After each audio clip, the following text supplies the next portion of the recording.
This episode is brought to you by Indeed. When your computer breaks, you don't wait for it to magically start working again. You fix the problem. So why wait to hire the people your company desperately needs? Use Indeed's sponsored jobs to hire top talent fast. And even better, you only pay for results. There's no need to wait. Speed up your hiring with a $75 sponsored job credit at Indeed.com/podcast. Terms and conditions apply. Hey, hotcakes. This week, we're bringing you something a little different, an episode of another podcast we both love, Scene on Radio. Over the past few years, they've done great seasons digging into the creation of race and racism, patriarchy, and why America could never quite deliver on the promise of democracy. It's a pretty great way to lay the foundation for their most recent season, all about the root causes of the climate crisis. I had the great privilege of co-hosting that season called The Repair with Scene on Radio's creator and host, John Biewen. And I wanted to bring you the first episode today in the hopes that you'll go listen to the whole season. It's a really good way to ground yourself in an understanding of how we got the climate crisis in the first place, which, is helpful background for all the conversations we have here on Hot Take. So with that, here is episode 1 of Scene on Radio's climate season, The Repair. We hope you like it. You know that feeling when someone shows up for you just when you need it most? That's what Uber is all about. Not just a ride or dinner at your door. It's how Uber helps you show up for the moments that matter. Because showing up can turn a tough day around or make a good one even better. Whatever it is, big or small, Uber is on the way. So you can be on yours. Uber, on our way. This episode is brought to you by Nespresso and Samra Origins by The Weekend Coffee Collection. Introducing Samra Origins. My collaboration with Nespresso is a connection to my roots, to my mother, Samra. Coffee that hits the right notes. It transports you. Crafted with unique notes and bold, soaring flavors. Experience a taste that moves you. Nespresso and Samra Origins. Discover more at Nespresso.com. Season 5 is supported by you, our listeners, and by the International Women's Media Foundation.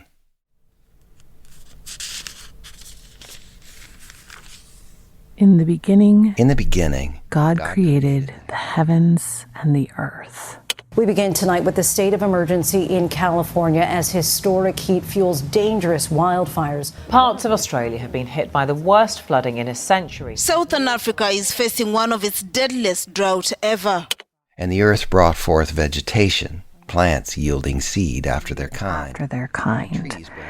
And trees bearing fruit, with seed in them after their kind. And God saw that it was good. Then God said, "Let the waters teem with swarms of living creatures."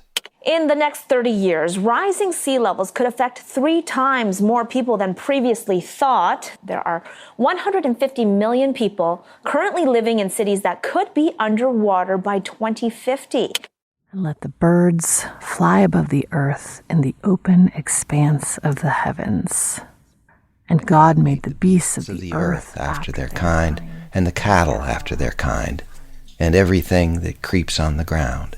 According to the United Nations-backed report, up to 1 million species of plants and animals are at risk of extinction, many within decades. And the authors warn that the loss of all that biodiversity could pose a threat to human well-being. And God created man in his own image. In the image of God, he created him. Male and female, he created them. And God blessed them, and God said to them, "Be fruitful and multiply, and fill the earth, and subdue it, and rule over the fish of the sea, and over the birds of the sky, and over every living thing that moves on the earth."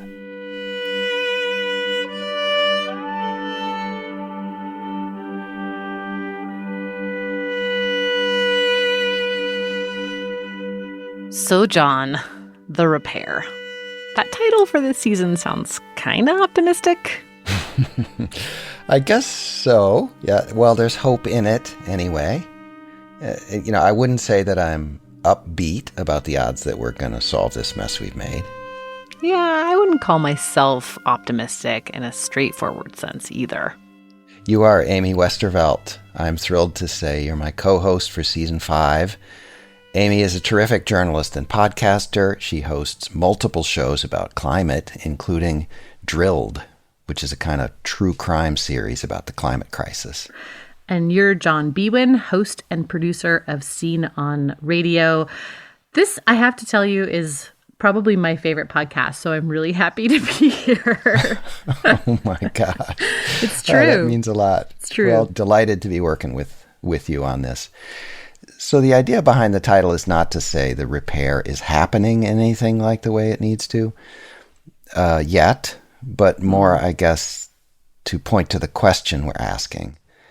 What would it take to make the changes we would need to make, right? Mm-hmm. Not only to avoid the worst calamities headed our way from the climate emergency, but at the same time, by necessity, to fix the other profound and deeply intertwined injustices we've spent the last few years laying bare on this show. Yes. Over the last 3 seasons, you and your collaborators have told the story of a patriarchal white supremacist society with deeply anti-democratic structures in place. A society built first and foremost for the extraction of wealth by the relative few at the expense of millions of exploited people and the natural world. Yeah. So what might all of that have to do with our ecological crisis? Right. Other than everything. Having taken on those big questions about who we are as a society, this one seemed like a natural to take on next. And besides, climate is humanity's most serious existential challenge, maybe ever. So what would repair really mean? To answer that question, we need to get clear about what the problem really is. Where did we go wrong? Like really, not just in the technologies we created or the fuel we decided to burn in the last few centuries, but in our deepest cultural values. How and where and when did we make such a profoundly wrong turn? Crucially, you and I have been saying we a lot, as in where did we go wrong? Who is this we?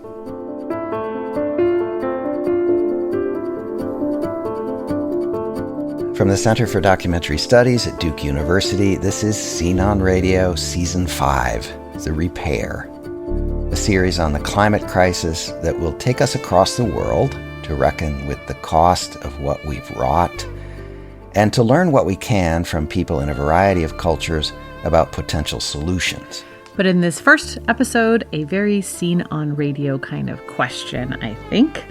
How did we get this way? Human beings as a species, and in particular, those of us humans who really drove us off this cliff. One analysis found the US and the European Union, which together have 1/10 of the global population, produced 70% of the excess greenhouse gases that created this crisis. How did the West become the kind of society that would unleash so much destruction on our home, on other living things, and ultimately on ourselves and our children? We're going to try to tell that story in our first few episodes. John, you reported this first one. Take it away, and we'll talk more in a little while. Okay. I say we're about, 6,000 feet here. It's high desert. David Pacusa was 32 when I first met him in 2008 on the Hopi Reservation. Here, David was drawing a line on the earth for planting. 1, 2, 3. So I can see that other marker I made with that can over there. So then I'll just keep my eye, keep focus on that can, and I'll just mark it with my feet. I was visiting with a co-producer, Camille Lacapa, to record for a public radio series about family farmers. David and his mother and father lived in the village of Bakavi on Third Mesa. They farm on small plots that lay on plateaus below the mesas. So then I look back to see if I made a straight line to my other marker. So that looks good to me.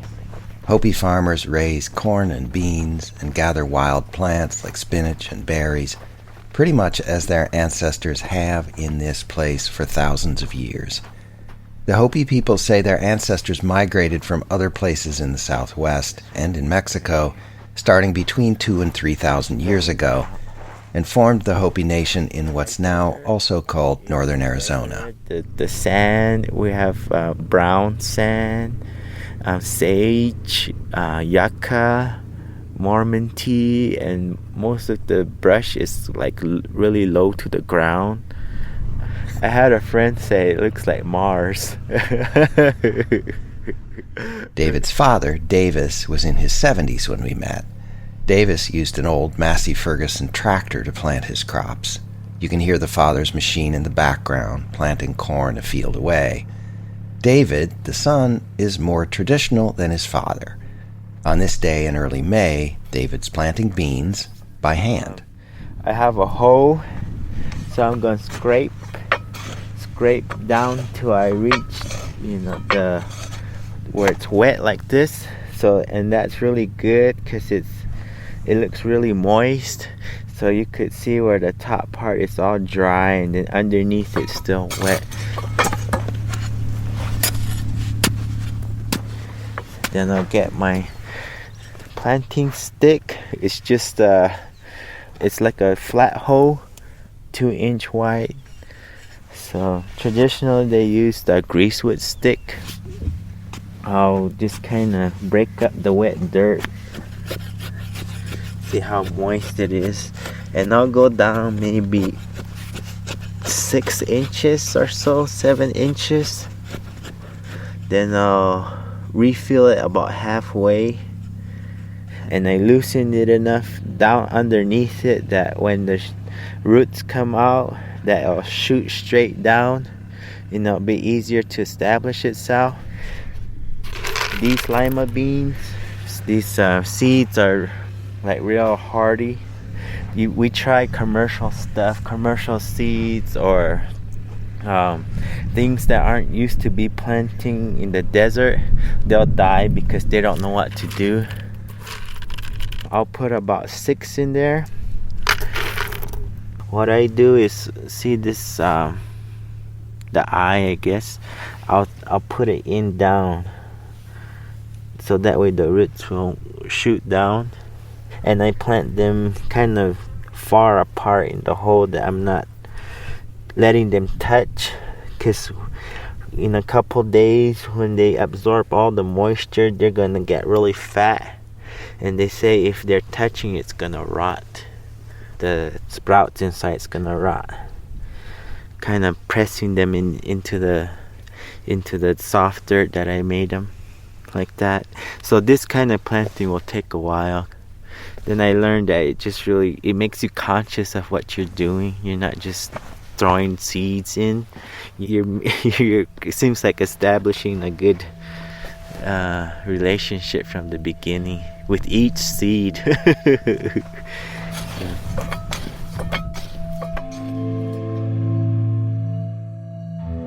The Hopi practice dry farming, using those hardy, desert-friendly seeds their ancestors passed down over centuries.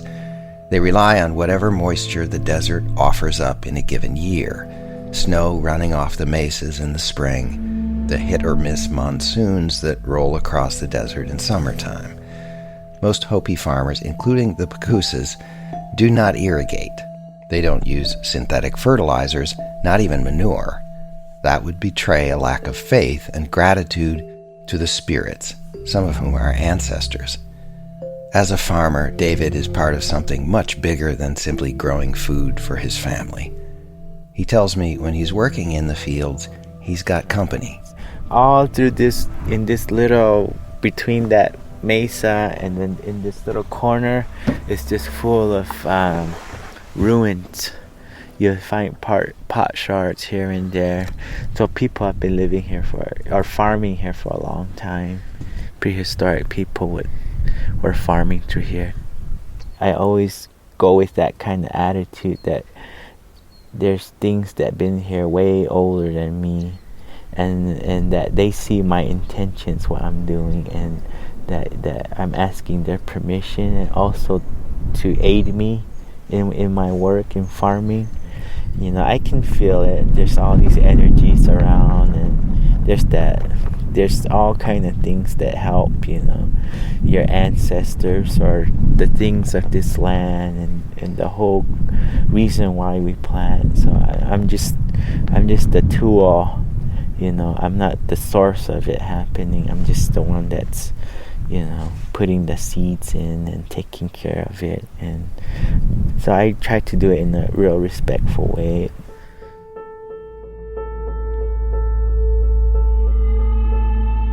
David and the way he talks about farming may seem strikingly out of step through the lens of our 21st century technologized, extractive society.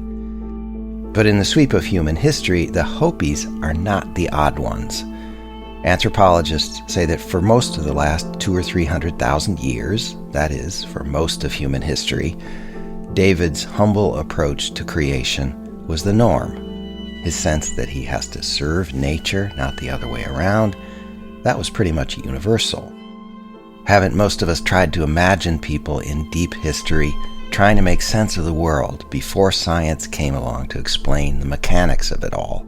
The sun, the moon, the rain, the days and the seasons, what makes things grow, while the elements and other creatures felt like threats much of the time. Would it have occurred to those people out there surviving in small foraging bands that they were somehow categorically separate from the rest of the world, let alone in charge of it? That it all had been created for their use? How and when did humans begin to think that way? בראשית ברא אלוהים את השמיים ואת הארץ. והארץ הייתה תוהו ובוהו וחושך על פני תהום. We're back to where we opened this episode with the book of Genesis. Scholars now think people pieced the book together from the work of several Hebrew writers, roughly 500 or 600 years BCE, before the Common Era. My name is Bina Nir. My research is... Bina Nir is a professor at the Academic College of Emek Yezreel in Israel. She's a former scientist who studies Western culture and its roots in religion. Nir is more comfortable in Hebrew, so she did most of the interview in that language. She says the Hebrew thinkers who wrote the Genesis creation story made a fundamental break with every known culture of the time. Because in the pre-biblical world, in Greece too, but mainly in the pagan world, people lived in harmony with nature. And the gods were part of nature. And everything was in nature. In other ancient religions, gods often possessed powers that humans didn't, but with limits. In many ways, nature ruled them too. That describes indigenous and pagan spiritual beliefs all over the world, in Asia, Africa, Europe, Australia, the Americas. Also, the powerful empires, Greece and Rome. There, many gods had foibles, imperfections, and struggles. Then along comes the all-powerful God of Genesis. In the beginning, God created the heavens and the earth was formless and void. Bina calls this understanding of God revolutionary. I think that we need to talk about this revolution on a few levels. One level is the perception of an abstract God. Second is God's separation from nature. The God of Genesis seems to exist before the natural world and decides to create it. He's not part of it. Another revolutionary concept, Bina says, is what seems to be a clear hierarchy, at least in Genesis. I think it is important to emphasize that according to the biblical perspective, the world was created for man. That is the main idea. And rule over the fish of the sea and over the birds of the sky and over every living thing that moves on the earth. Let's just pause to notice the use of the male terms, at least in English. For God, he, and for humanity, man. The language is less clearly gendered in ancient Hebrew, and most Jewish theologians say God transcends gender. But elsewhere, Hebrew scripture refers to God as Father and as the bridegroom, God's people being his bride. The New Testament, of course, describes God the Father, and the Christian God takes human form as a man, Jesus. Christian artists have rendered God as male almost without exception. Think of the iconic Sistine Chapel deity with the flowing beard. Whatever theologians may say about God's gender, the Abrahamic religions, Judaism, Christianity, and Islam, took root in overwhelmingly patriarchal cultures. Bina Nir argues the God of the Bible has a masculine will that lines up with a notion like dominion. זו שאלה מצוינת, מכיוון שהטענה שלי, לא רק שלי, טענה של הרבה חוקרים. If man invented God, it says something about the people who invented this masculine God. What exactly it meant for humanity in ethical terms that God had given humans dominion over the rest of creation, that was open to debate, as we'll see. But Bina Nir highlights one other profound conceptual shift the writers of Genesis introduced. In the story of Adam and Eve and that forbidden fruit, and then in the Cain and Abel story, where Cain kills his brother and faces none other than the Almighty. And the Lord said to Cain, "Where is Abel, your brother?" We see humans doing things God clearly does not want them to do. People can do what they want. The idea of free will was a revolution in the ancient world, where there was only inevitability and destiny. Destiny. Most ancient cultures held deterministic beliefs. Individual humans were at the mercy of the gods, essentially passengers riding their destinies to a foregone conclusion. In Greek mythology, those three goddesses, the Moirai, decided each person's fate. Likewise in the Nordic religion of Odin and Thor and Freya, dramatized here in the TV series Vikings, set in the 10th century. I have no desire to be queen. I know. But you know perfectly well you cannot decide your own fate. For it is already written. Add up the innovations that Bina Nir finds in Genesis. A God that stands beyond the natural world and creates humans in God's image. Humanity gets dominion over all other living things and freedom to shape our own destiny. In a secular interpretation, I treat this text as a projection of human desires. It's liberating, isn't it?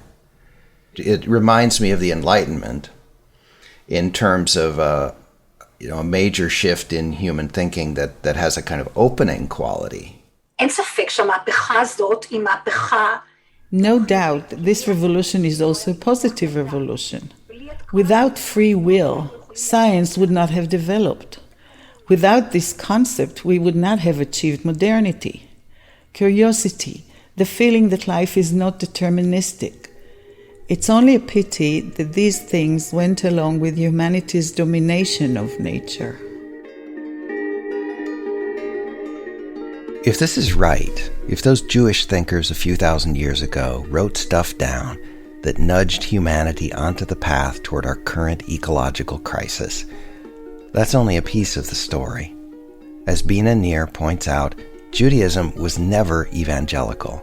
Those ancient Hebrews had no interest in winning over converts to their ideas. The biblical narrative was at first in a very limited area. It was actually Christianity that spread it in a very meaningful way. So we can blame Christianity for driving the world into the ecological ditch. Or is that too simple too?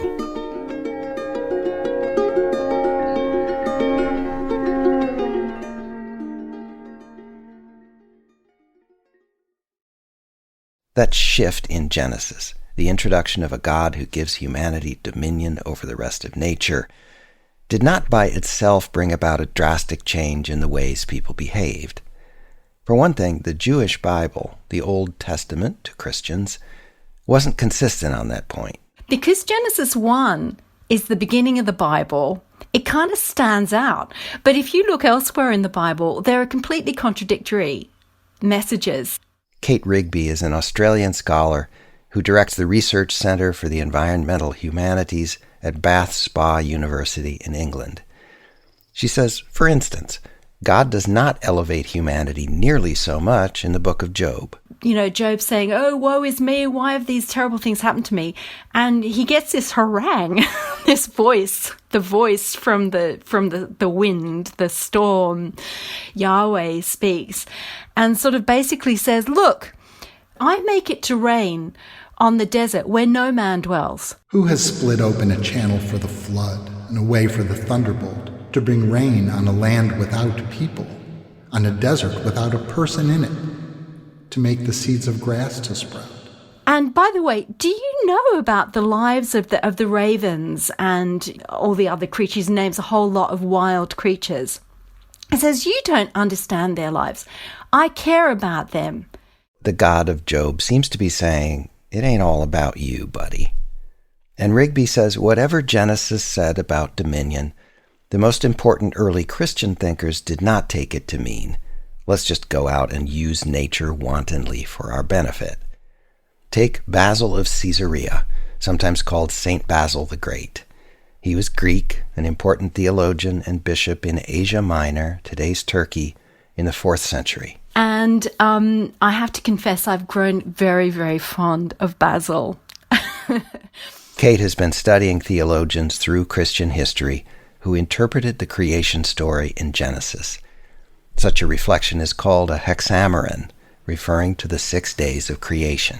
Basil was perhaps the most influential of these earlier hexameral writers. Basil delivered his hexameron as a series of sermons during the year 370 in the Basilica of Caesarea. And the overall gist of these homilies is to exhort the congregation to lift their gaze beyond the world of human making and to marvel in the natural world that they did not make, but that God called into being.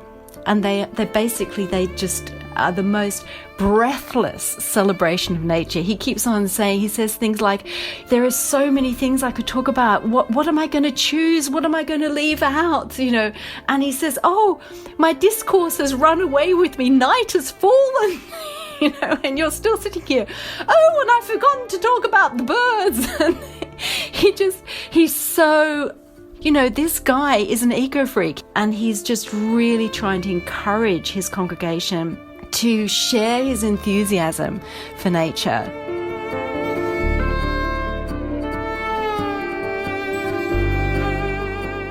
Rigby says Basil's account of the creation story is incomplete. He parses it up to the 6th day, when God creates man and woman, and stops. The homilies break off with the making of the first humans, but before the verses about humans having dominion. And, you know, it looks like he was really uncomfortable with that, and he actually didn't want to go there, and so he didn't. Basil was a leader in the East, where the Orthodox Church later took root. A major early thinker in the western part of the Christian world, Augustine. You know, I've tended to have a fairly dim view of Augustine, mainly because he seems to have saddled Western Christianity in particular with an absolutely terrible attitude towards sexuality, that sexuality is somehow connected with the original sin. Absolutely appalling stuff. But then I started reading more about his reflections on creation, and he's just so enamored of other critters and little things like worms and ants and annoying things like mosquitoes. He says, well, I don't know why God made these things, but are they not marvelous when you look at them in themselves? Are they not fabulous? So that's all quite endearing. Augustine, like Basil, wrote extensively on Genesis and its meaning. In his analysis, Augustine does get all the way through the 6 days, but just doesn't have much to say about the whole dominion thing, Kate says. Seems that didn't rank high among his takeaways. Yes, she says, there were other early Christian thinkers who adopted the idea that God made the plants and non-human animals for people. There's this idea that because the account is seen as culminating on the 6th day with the creation of humans, even in that period of late antiquity, you do get this idea among some of the commentators that the rest of creation is to subserve human interests. So that you can find. It's also true that Augustine, for all his appreciation of non-human animals, made a hard distinction between us and them. He said only humans are rational creatures, not brutes, and only humans have souls. That kind of thinking clearly justified domesticating and using animals for human benefit. But treating animals as livestock was not new to the post-Genesis world or to Christianity. And think about it. For a solid millennium after Basil and Augustine's time, all through the Middle Ages, the technologies that Christian societies used didn't change much, as in the rest of the world. David Pacusa, the Hopi farmer, his kind of planting would have looked ordinary the world over. People did most everything by hand or with simple machines or with the help of an ox or a horse. Humanity's impact on the rest of the natural world stayed pretty gentle, certainly compared to what would come later. True, people had not yet invented powerful tools of extraction and pollution, but maybe in a culture concerned mostly with piety, they weren't in a hurry to. The West had not yet constructed a culture of reckless exploitation. To finish building that violent machine, Europeans would need to bolt on a few more parts.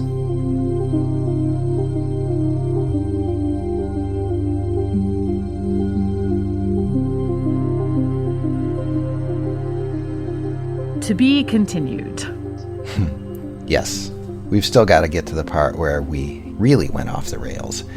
Amy Westervelt is back, as in past seasons, with my collaborators and co-hosts. You and I are going to spend a little time unpacking a few ideas at the end of each episode. Right. So Kate Rigby seems to be saying that in Christianity, once Christianity sort of became the main force for spreading this story in the book of Genesis, that there was always some tension about the meaning of dominion. That pretty clear statement in Genesis chapter 1 that God put humanity in charge of the rest of nature. That's right. Did dominion mean that God was handing over the earth and the other creatures to humans to serve our desires, to use it all as we wish, even destroy it if that suits us? Or was God giving humanity a sacred responsibility to act as stewards of the plants, the animals, and the earth? Yeah, that tension would persist, and it still does, really. But it would get more intense, and the stakes would get much higher centuries later, as we'll hear in the next episode. Okay, but however you interpret it, the whole dominion thing does seem like a problem. I mean, declaring our species to be in charge of the world, or really claiming that a deity has put us in charge, that's an arrogant, anthropocentric take, no matter which way you look at it. I see that, but I wonder if there's a less narcissistic way to look at it. Humans have shown, unfortunately, that we have tendencies and capabilities that put us in a unique category as a species, it seems to me. I mean, could whales or chimps do to the planet what we've done? That's not necessarily about saying we're the best or the most important species. It could be about admitting that we're uniquely dangerous, so we have a special responsibility. Because of our big brains, opposable thumbs, our ability to invent toxic chemicals and powerful contraptions. Yeah, that makes sense. And then add to that our consciousness, which includes a sense of our own importance and ambition and ego, a wish to dominate. And you do get this sort of distinctive ability to transform the environment and to completely wreck things for other creatures and for ourselves. And I'll go ahead and say it. I am not a religious person, not a Christian or Jewish believer. For me personally, this is not about taking Scripture as some kind of real-world guide or needing to find an interpretation of Genesis that I can defend. Though, of course, for a lot of people, it could be about that. Yeah, I'm not particularly religious either. I grew up really Catholic, went to church every Sunday, did catechism, that whole thing. My dad was a Mexican Catholic who had a Bible in all of our bathrooms. And I went to Catholic high school too. But my parents didn't want to force my brother or me to join the church, and they sort of left it up to us. They gave us this big decision when we were 17, and neither one of us really went for it. So I'm not religious at all today, but I did get a big dose of it in my youth. And on the nature front, I think Catholics are pretty obsessed with St. Francis of Assisi and this sort of stewardship approach. Like there's this very kind of, there's this one statue that like you see in every Catholic auntie's yard that's like St. Francis with kind of Snow White vibes, with like birds on his hand and squirrels at his feet, you know? Right. But the Catholic Church is also the church that cooked up indulgences for the rich. So, you know, yeah. It's a mixed bag, right? Yeah. I think my Catholic grandmother might have had that St. Francis too. Yeah. They all do. Yeah. But what we're trying to do is to understand what happened historically and how we got here, including the question of how much to blame any one factor, such as the impulse to claim dominion over nature, on the Abrahamic religions. It seems you could argue for an interpretation of dominion, that biblical idea that just recognizes the peculiar power humans have to do damage. Right. And then an interpretation that's really about responsibility and stewardship because of that power, right? And that seems to be the way that some really important Christian thinkers, like Basil at least, saw things for a time. But dominion still feels like a ticking time bomb, or I don't know, pick your other terrible metaphor. Well, I've come to think of it as a permission slip, written and tucked quietly into a book on the shelf that somebody could pull out when they really wanted to use it. Oh, I love that. It's like, look, God said it was okay, this horribly destructive thing I'm about to do. It's fine. Yeah. You know, looking at the chunk of history that we've covered so far, moving from the ancient world into the early Christian era, looking at it through the frame of this series, has got me thinking in a different way about the Middle Ages, the long stretch that sometimes people used to call the Dark Ages. Right. That's so interesting. It was later during the Renaissance, maybe starting in the 14th century, that Europeans started really dissing the medieval period, especially that early part from 5th century to the year 1000 or so. They were drawing a contrast to their own time and to ancient Greece and Rome, the so-called classical era.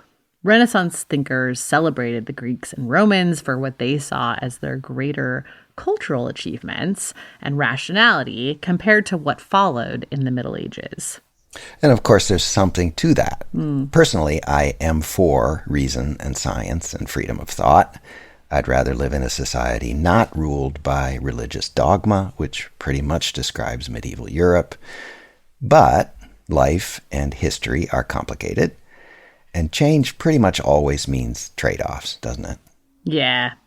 We can look at medieval Europe as a place and time where people were sort of hunkered down, living steady lives, pursuing piety, and conforming to the edicts of the church.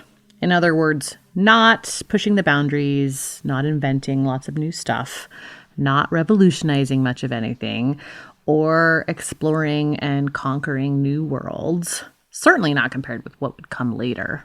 They weren't pushing the changes that would lead us to where we are today, well on our way to recklessly and arrogantly destroying the only home we have.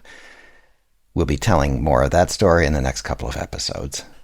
But before we leave this one, there's another important piece of the puzzle that I think we should talk more about. Patriarchy. Yeah.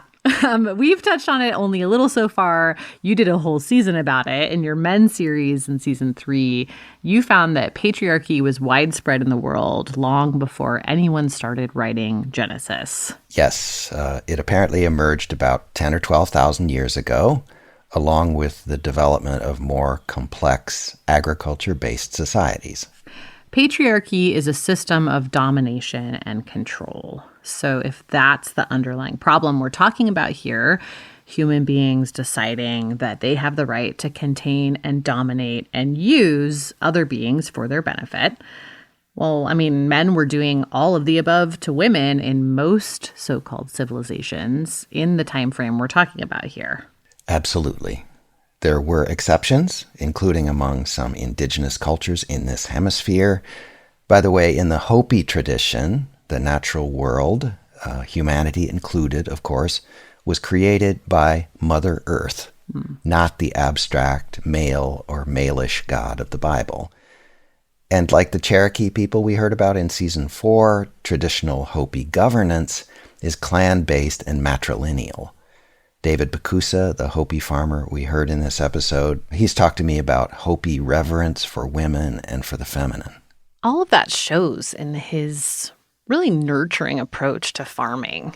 But to bring it back to that the Western culture that would eventually claim a very violent dominion over the earth and its resources, as we came to call them, that was and is a male-dominated culture. Yeah. A culture that long ago decided to draw lines and build hierarchies. The line between men and women with rigid definitions of what that binary looked like, who and what men and women were, what their roles were, and who would control whom.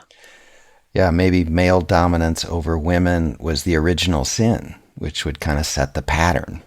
I'm a man, and I have God-given dominion over my woman. It's not a huge stretch to say, come to think of it, seems I have God-given dominion over the fish of the sea and the birds of the air and every living thing on earth. And along the way, dominion over other human beings who don't practice my religion or look like me. Yeah. But we'll have a lot more to say about that, won't we?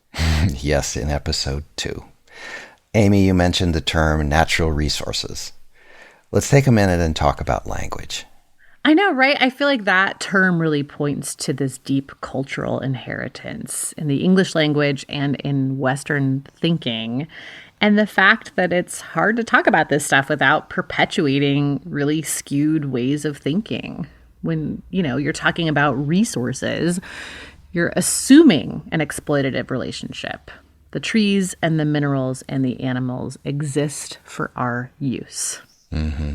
I keep finding myself getting ready to say phrases like humans and our relationship to nature, when in fact humans are nature, right? Right. I mean, we're part of it, and the very notion that we're separate, now just so deeply embedded in the way we talk, the very notion that we're separate is key to how we went wrong as a culture. So I try to catch myself and say, our relationship with the rest of nature or with other living creatures, phrases like that. Right. But even the word nature and the meaning it's taken on in Western culture is kind of a problem. We're going to get to that a couple of episodes from now. Amy Westervelt. Next time, more of the story of how we got this way, moving into the somewhat more recent past, from the Crusades to capitalism. Come on along. Our story editor this season is Cheryl Duvall. Music by Lily Hayden, Kim Carroll, Chris Westlake, Alex Weston, and Cora Mirren. Music consulting by Joe Augustine of Narrative Music. Translation and voiceover by Rachel Ariel, and voiceover by Scott Hewler. I made the recordings you heard of David Pacusa for a 2009 public radio series, 5 Farms, which you can find at 5farms.com. The executive producer of that project was Wesley Horner. Our website, where we post transcripts and other stuff about the show, is scenonradio.org. Scene on Radio is distributed by PRX, The show comes to you from the Center for Documentary Studies at Duke University.